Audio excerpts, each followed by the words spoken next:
Quero saudar a todos com a graça e a paz do nosso Senhor Jesus. Queridos no Senhor, dia de domingo, um tanto que especial, aonde na presença do Senhor nós vamos estar aqui agradecendo a Deus também pela vida dos nossos pais e por aqueles que são também pais também, né? Nós nesse momento queremos convidar você a abrir a palavra de Deus no texto de 1 Pedro. Abra a sua Bíblia no capítulo de número 4.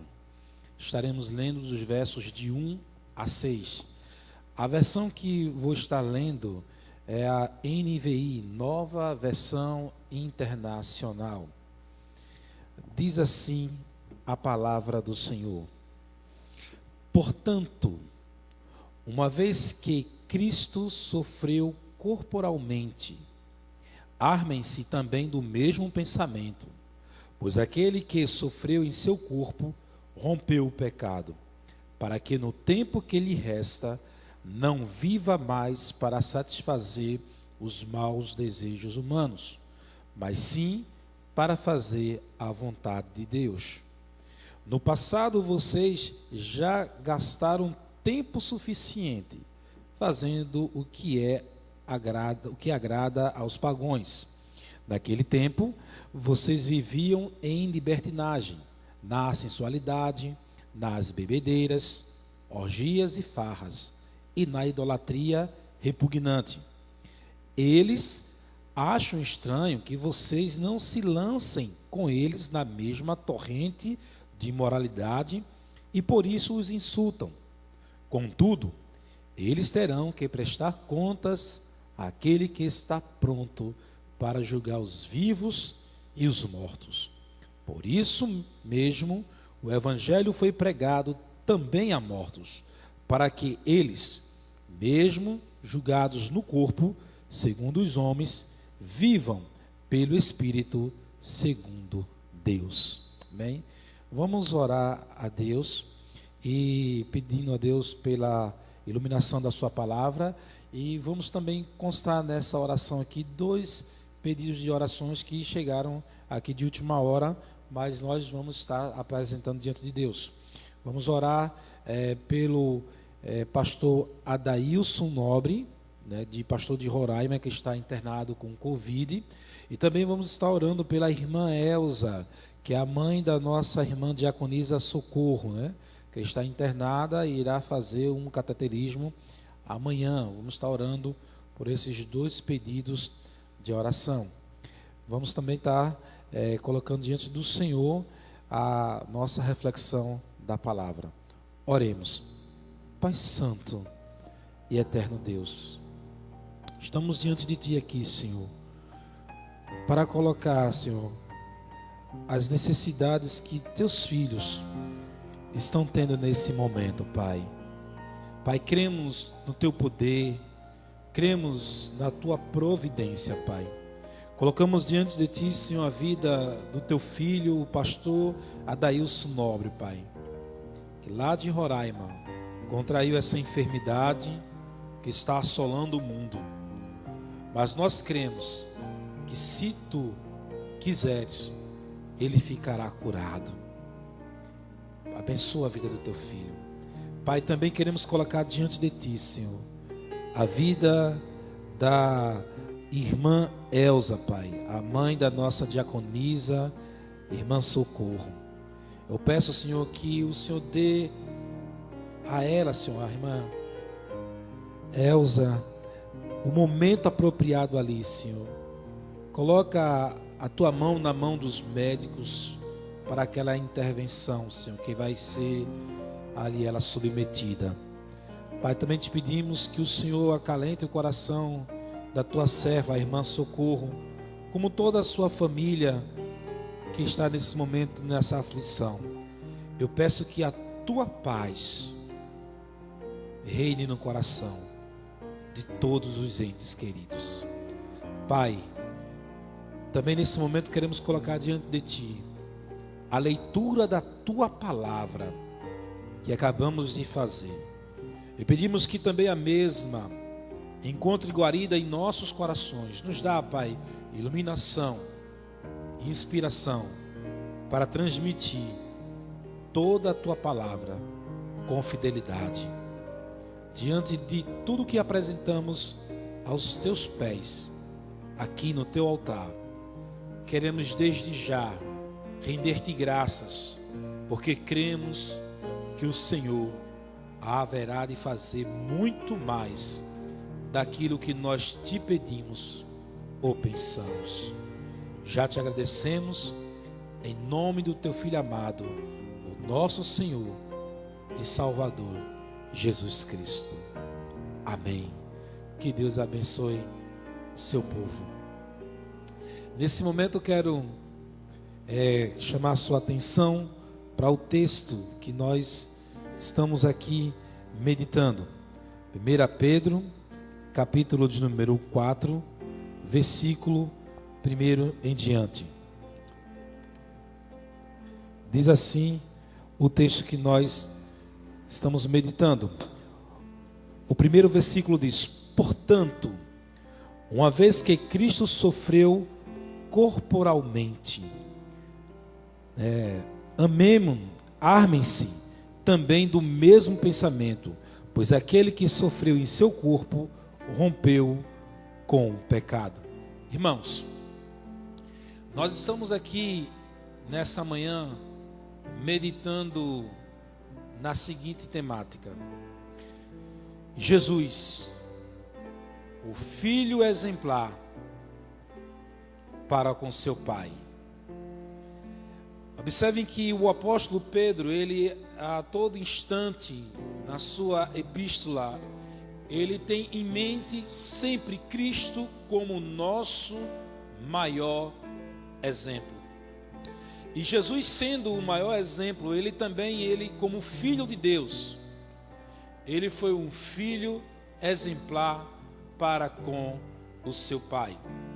E toda a mensagem que Pedro, ele aqui decorre em sua epístola, está dentro dessa questão em que Cristo cumpriu cabalmente a missão dele quanto filho de Deus. E aqui o texto que a gente iniciou, o versículo 1, diz que, portanto, uma vez que Cristo sofreu corporalmente, ou seja, ele foi obediente a Deus, ele foi um filho exemplar a ponto de sofrer na carne, de ter a sua vida ali como um testemunho vivo. E o texto também nos diz que ele fez isso não apenas como uma questão masoquista ou porque gosta de sofrer, não. Tinha um objetivo claro, tinha ali uma missão clara, ou seja, ele rompeu com o pecado. A ideia aqui da teologia é a seguinte: a humanidade, depois que quebrou a comunhão com o Pai, com Deus, na pessoa de Adão ali, que foi o primeiro ser criado por Deus, ser humano criado por Deus, ele trouxe para nós um legado de pecado, de grilhões, que aprisiona a todos aqueles que são pecadores. Porém, Deus providencialmente, no seu propósito eterno, envia o seu Filho para quebrar esta maldição. Então essa teologia está muito clara na mente de Pedro, a ponto de ele, com muita facilidade, pensar sempre em Jesus como aquele que é o exemplo maior nesse quesito, e ao mesmo tempo como aquele que é o que vai resolver a questão maior da humanidade, que chama-se pecado. E ele fala disso descrevendo a maneira como tudo aconteceu. Então Cristo, ele vem como um sacrifício para nós, vem como aquele que substitui o erro, porque o pecado, ele traz a morte. E é justamente essa ideia, que a culpa deve ser paga.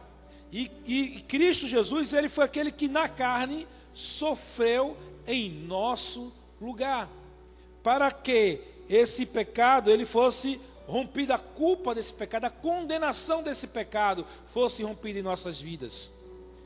Só que o apóstolo Pedro, ele está falando isso para alguns irmãos que em um momento passado, eles não tinham comunhão com Deus.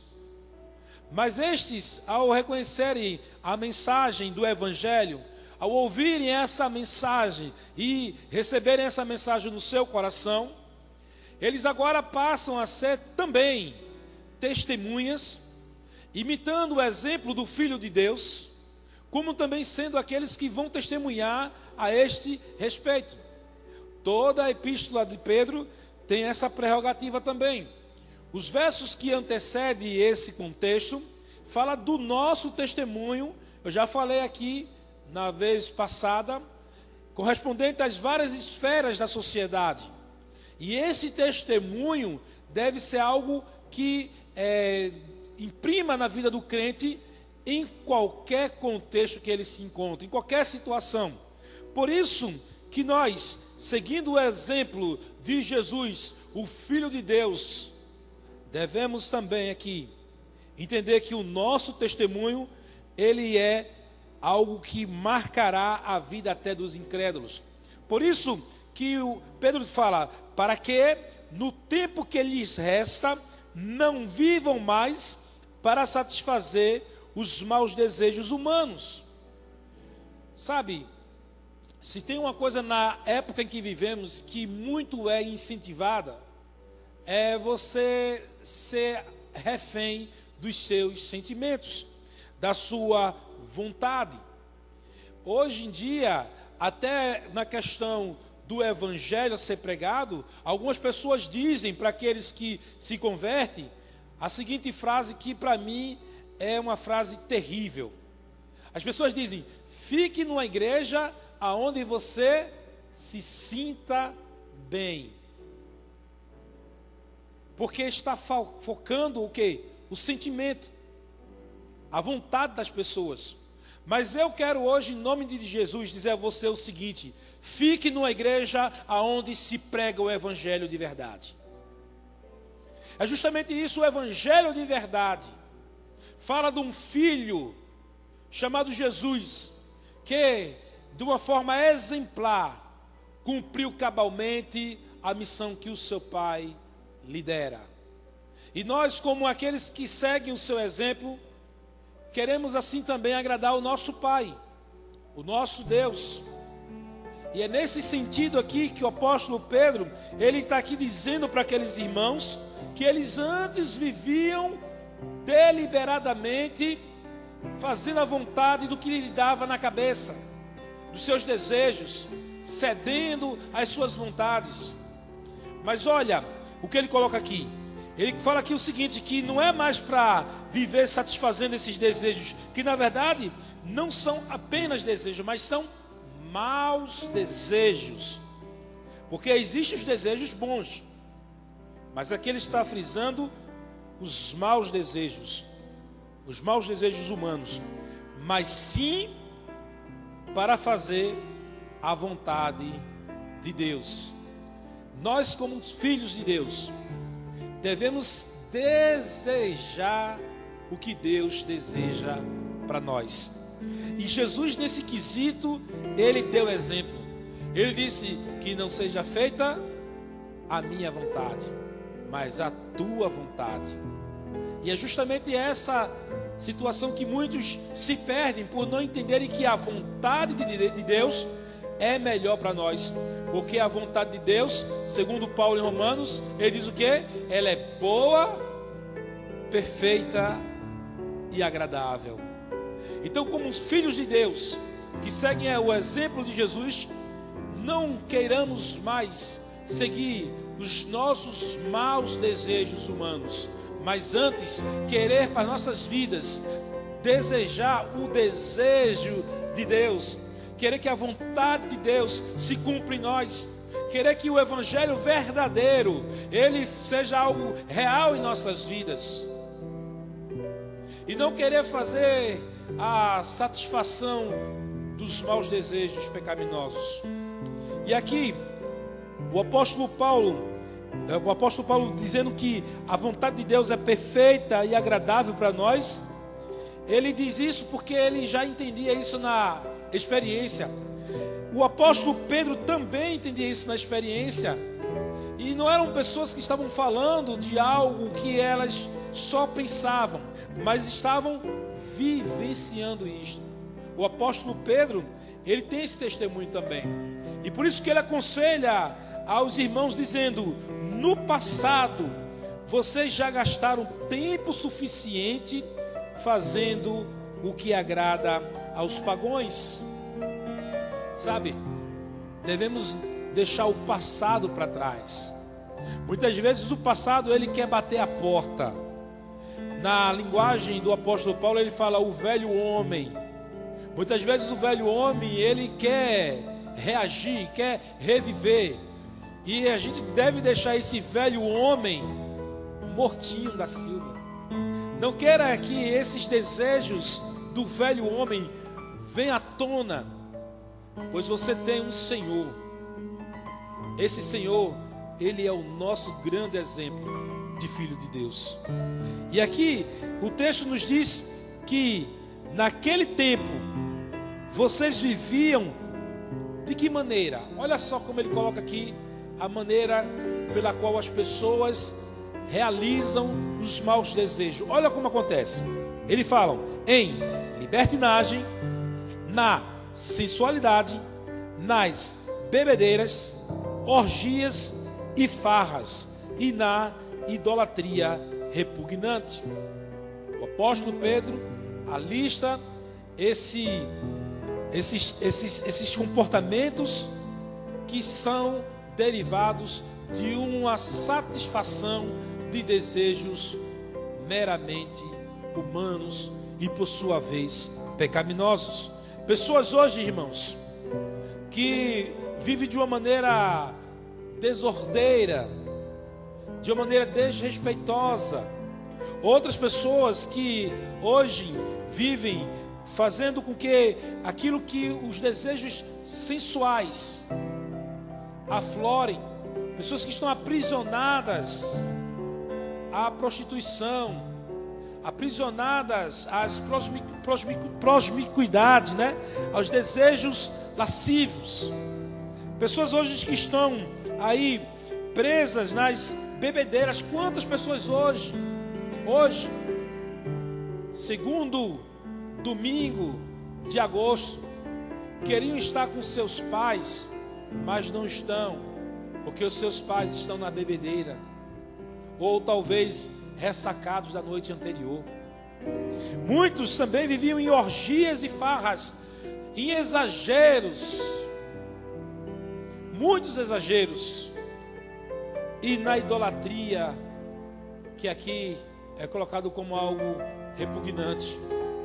Mas só que muitos daqueles irmãos que estavam ouvindo essa mensagem foram atraídos pelo Evangelho, pela palavra que liberta, e sendo libertos dessas práticas que são consideradas de maus desejos humanos. Essas pessoas que agora deixaram para trás todo tipo de atrocidade que desagrada a Deus. Muitas vezes essas pessoas são recriminadas. E é esse conselho que o apóstolo Pedro dá para eles.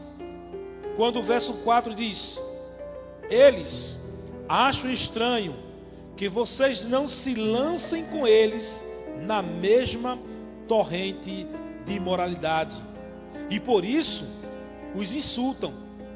Olha aqui, o apóstolo Pedro está falando de dois grupos. Um grupo que ouviu a mensagem do Evangelho, que tinha uma vida desregrada, uma vida que desagradava a Deus.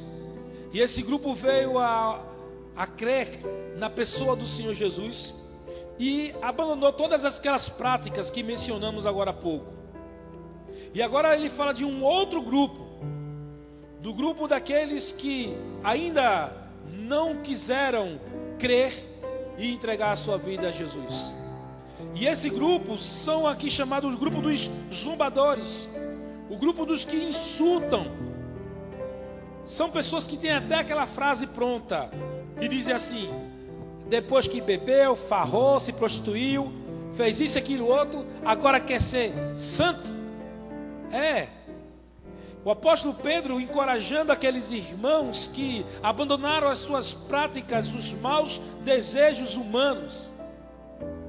Ele aconselha, dizendo a eles o seguinte: olha, aqueles que vão achar estranho, vão dizer essas coisas contra vocês, porque vocês agora não querem mais fazer o que é injusto, o que é errado, esses vão insultar vocês. Aí ele fala no versículo 5: contudo, eles não terão que prestar contas àquele que está pronto para julgar os vivos e os mortos. Contudo, eles terão que prestar contas. Olha, todos haverão de prestar contas a Deus.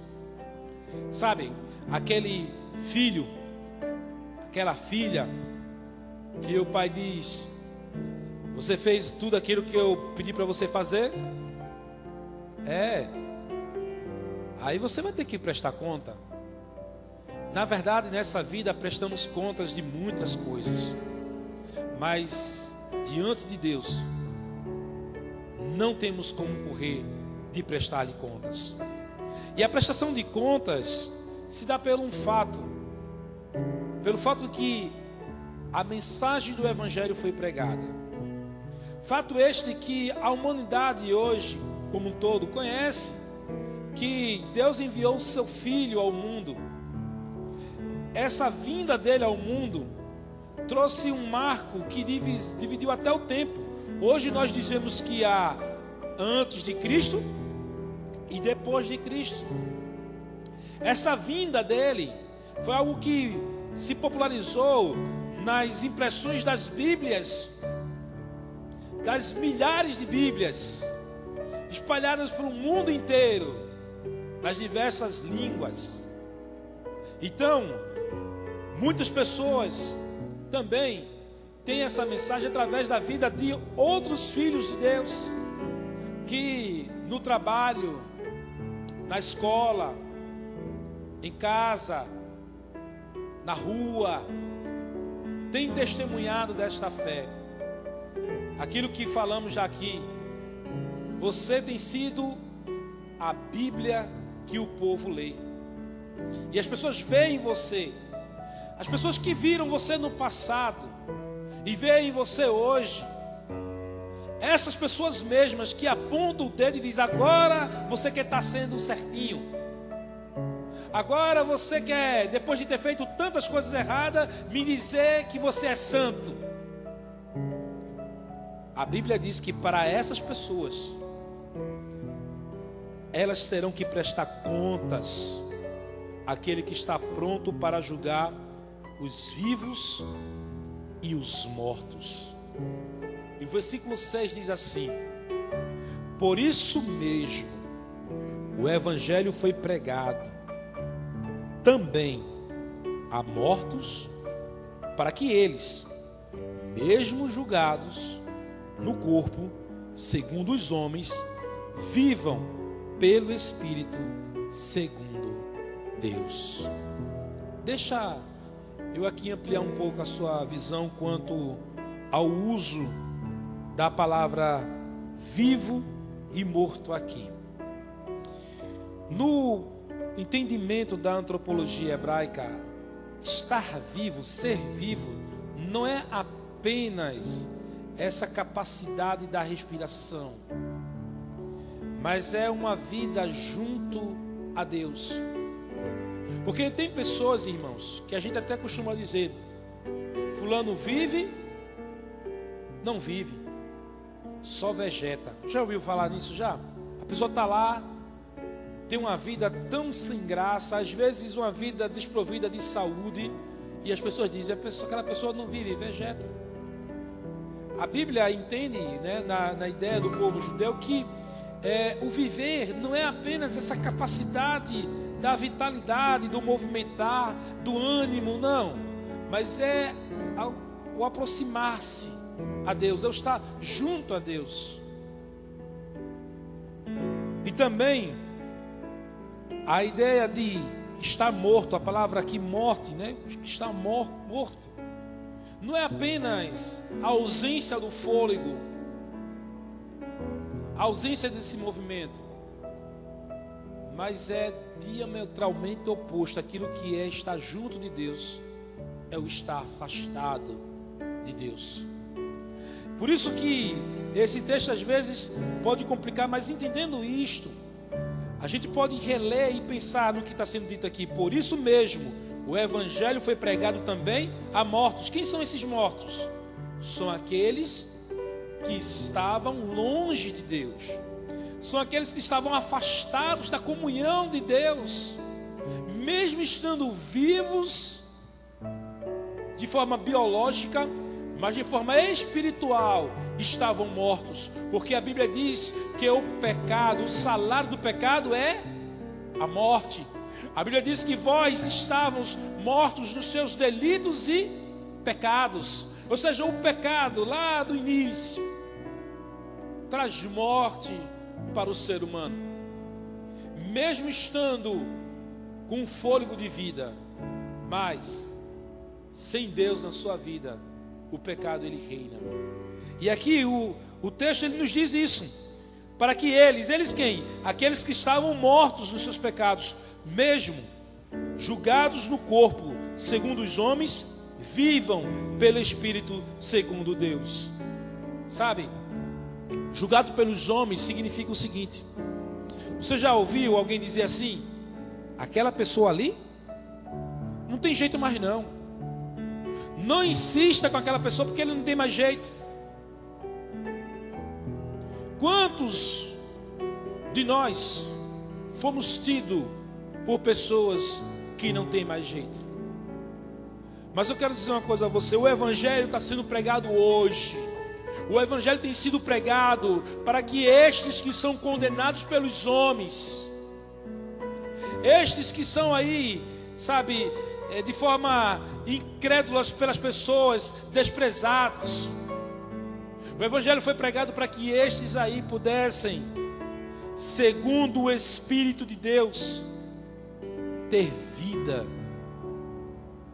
E essa vida, ela só é possível para aqueles que creem em Jesus, o Filho de Deus, o Filho exemplar para com seu Pai. Sabe por que Jesus é um filho exemplar, irmãos? Ele é um filho exemplar porque ele assume a missão de Deus. Quando a Bíblia fala de filho, fala daquele que herda as características do Pai. Você se considera um filho de Deus? Quais são as características do seu Pai que estão impressas na sua vida? Quando a Bíblia fala disso, de que existe a filiação, a questão da paternidade, está falando também do legado que se leva adiante. Tanto é que na Bíblia é sempre mencionado o filho representando o pai. Por exemplo, há o cego chamado Bartimeu. O nome dele não é Bartimeu. O nome dele, na verdade, é uma composição que significa o seguinte: Bar é um sufixo aramaico que designa o substantivo de filho. Bar. Timeu era o nome do pai dele. Então, Bartimeu é filho de Timeu. Porque os filhos, eles, na Bíblia, eles são reconhecidos pelo legado deixado pelos seus pais. No caso, Jesus, ele tinha dois pais: o pai celestial e o seu pai José. Ele assumiu o legado tanto de um quanto de outro. Jesus também foi carpinteiro, assim como José era carpinteiro. E aqui a gente vê, irmãos, que Jesus, cumprindo cabalmente a missão do seu Pai de salvar o mundo, de ali, sabe, receber todas as prerrogativas nessa missão. Nós, aqueles que cremos em Jesus, aqueles que temos Deus por Pai, devemos também fazer com que esta missão vá adiante. Por isso que cada crente deve ser também um missionário. Missionário é aquele que cumpre a missão. Devemos levar adiante as características do nosso Pai. Devemos levar adiante o legado do nosso Pai. Por isso que o Evangelho foi também pregado a mortos, para que eles, mesmo julgados no corpo, segundo os homens, vivam pelo Espírito, segundo Deus. Temos aqui duas situações. Uma é, você que é filho de Deus, deve seguir o exemplo de Jesus, o filho exemplar, fazendo com que essa mensagem do Evangelho, através da missão dada para cada um de nós, cheguem àqueles que estão mortos nos seus delitos e pecados. E a segunda situação aqui é você que está ouvindo o Evangelho, você que está ouvindo que Deus enviou seu Filho ao mundo para lhe redimir, para que através da sua vida ali colocada no madeiro, na cruz do Calvário, trouxesse para você que está morto nos seus pecados, vida. Você possa crer nisto. Como Paulo diz em Romanos capítulo 10, versículo de número 9. Romanos 10, 9. Ele diz assim: se você confessar com a sua boca que Jesus é Senhor e crer em seu coração que Deus o ressuscitou dentre os mortos, será salvo. Faça isso hoje. Eu quero convidar você para uma oração. Você que tem Cristo no coração, que tem Deus por Pai, nessa oração você vai pedir a Deus para você levar adiante o legado do seu Pai, sendo um agente missionário. Você que ouviu o Evangelho agora, reconhece que você está envolvido nos seus pecados e que precisa ser liberto pelo poder de Deus, não olhando o julgamento dos homens, mas olhando o julgamento de Deus. Você pode entregar a sua vida também a Jesus hoje e ter Deus como Pai maravilhoso. Vamos orar? Oremos. Pai Santo e eterno Deus, queremos te agradecer, Senhor, por Jesus ser o melhor e maior exemplo de filho para com seu Pai. Pai Santo, nessa manhã queremos pedir que o teu Espírito convença-nos dessa grande missão e convença-os que ainda estão vivendo na prática dos seus maus desejos. Convença-os do pecado e traga-os ao arrependimento. Nós te pedimos e te agradecemos em nome do teu Filho amado Jesus. Amém. Que Deus abençoe a todos em nome de Jesus.